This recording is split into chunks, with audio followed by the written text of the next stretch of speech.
Good evening, and I hope you liked my startling introduction. Okay, so as the title of this video might suggest, I'm going to talk about Anglicanism. Now, when I began to question Calvinism, I thought about joining a continuing Anglican church. After all, I had been an Episcopalian before becoming a Presbyterian. But I decided not to do such a thing and to go to Orthodoxy. Now, there are two main reasons why. One is that Anglicanism is a schism off of a schism, and another one is that I came to believe that God would preserve the true teaching of the church. But I'll get to that one later. Let's talk about the schism issue. Now, the Anglicans claim that many different denominations can be a part of the one true church. It's called the Anglican branch theory.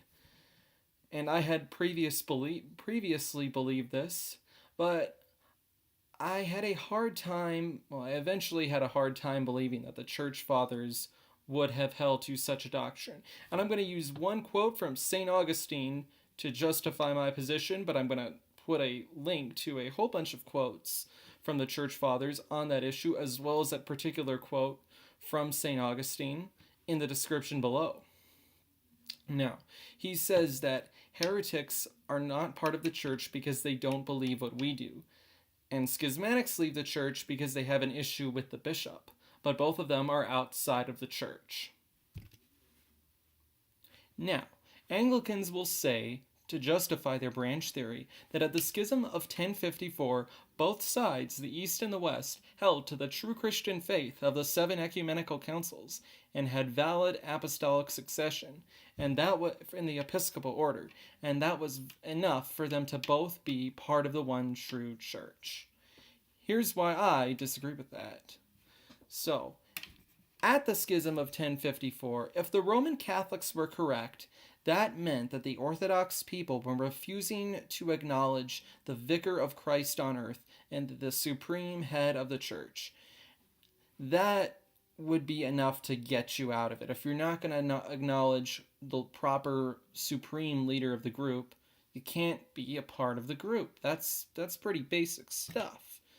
Now, from the Orthodox side, the Catholics were usurping the true lawful control or order of the group and asserting the Bishop of Rome as the head of it all unlawfully and unrighteously. You see, you cannot be a part of the one true church if you don't recognize who Christ has put in charge of that true church, whether it be the Pope or whether it be the Ecumenical Council. One might protest and say that there are times when a schism is needed. There are times when the authority figure has made a bad decision and that needs to be resisted. Well, every time someone tries to make a schism, of course they're going to try to justify it like that. If you're going to allow them to have a reason, well then you're just going to have to allow every schism because they're always going to make up a reason. It comes down to this.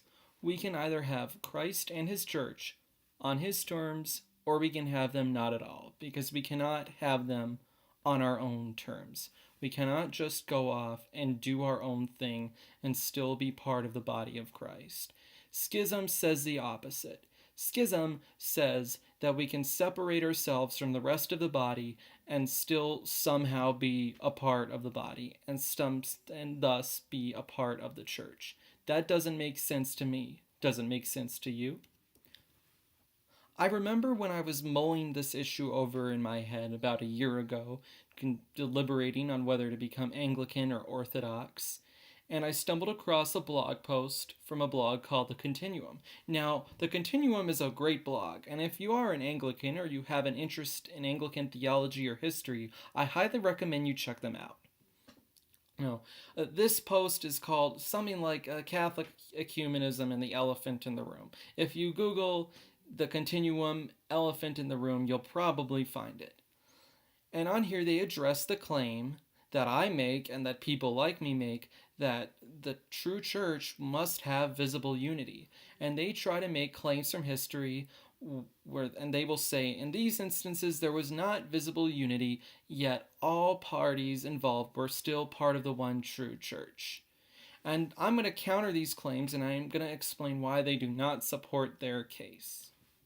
Alright, claim number 1, the Meletian Schism. Now this is about the Meletius of Antioch, not the Meletius of that city in Egypt, the name of which I cannot remember.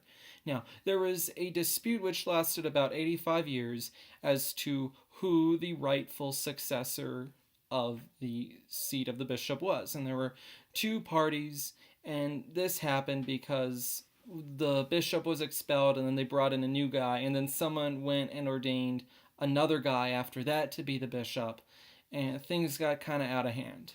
But eventually they resolved their differences. Now, the first point I want to make is that they don't cite their sources. Now, I think they told people to cite their sources in elementary school. Okay, moving past that.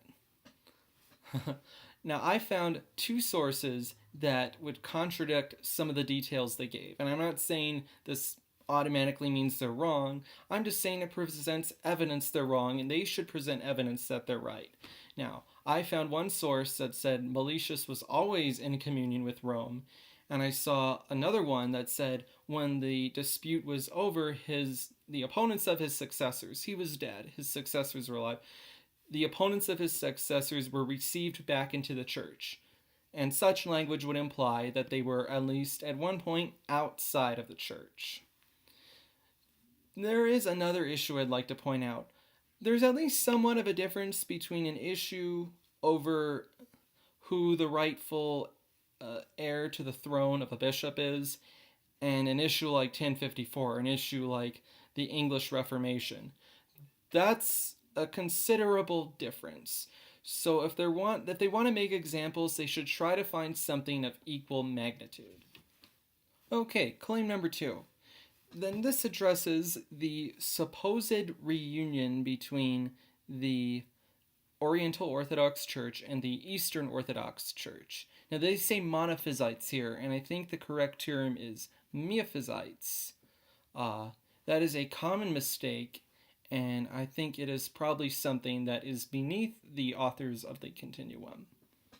Okay, now the main problem with this is that it is a potential reunion.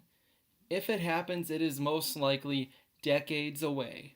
The details of it have not been drummed out yet. It has not been completely determined that it would be a reunion of two bodies within the church and not one church rejoining the true church. That has not been determined yet. So they should not use an example of stuff that's just up in the air. Now, claim number 3, the Great Western Papal Schism. Now, this is the best piece of evidence they come up with to support their claim, but I still don't think it works. Now, from an Orthodox perspective, I could say the Papal Schism was just a sign that the Roman Catholic Church was outside of the true Orthodox Church, so haha, but I'm not going to dwell on that. Now, this got resolved, I think, within 50 years. The Great Schism has lasted 1,000 years, or 800, depending on where you put that. I'll get to that later, I promise.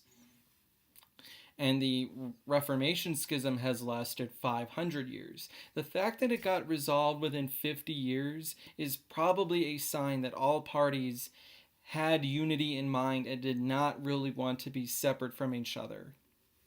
Yeah, there's a difference between that and an issue that has not been resolved in hundreds of years.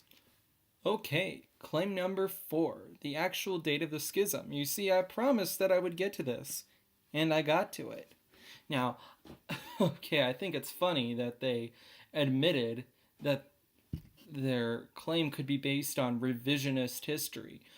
Okay, now, well, I have never heard of anyone try to push, except these guys, try to push the actual date of the schism until the 18th century, or when people, I shouldn't say the actual date of the schism, I should say the actual date when people realized there were two different churches. Now, I read an article by Metropolitan Callisto Swear that says people probably realized there were two different churches around 1204, and he cites the fact that at the mutual excommunications of 1054, scholars of the day regarded that as insignificant. In fact, at that excommunication, only the patriarchs of Constantinople, or the Pope, the Patriarch of Rome, were excommunicated, not all their followers. And Metropolitan Callisto Swear says it just took some time for people to really realize that they had bigger problems than they realized, as I'm fond of saying. Now, there's a big difference between that and 18th century. 500 years. That's a big difference. Also, some people will try to make the claim that since only the patriarchs were excommunicated, then that means that all the other people are just fine and that there's no real schism. Doesn't work that way, because the people on the sides of those patriarchs, the Latins in the West, the Easterners in the East, both went along with the Pope and Patriarch that were excommunicated. So, yeah, don't try to make that claim. I used to justify being an Anglican with that claim, and I realized it doesn't work. So, don't make the mistake I did. It's also very important to point out that King Henry VIII split the Church of England from the Roman Catholic Church before he was excommunicated. So he essentially excommunicated himself. Now, I mentioned earlier that I rejected Anglicanism because I believed that God would preserve the true teaching of the Church. Now, many Anglicans will claim that they teach the true form of Christianity that was there in the West prior to the schism, and then it was revived at the English Reformation. Now, clearly, since they don't believe in the Pope, I'm guessing it was not there after the schism and before the Reformation.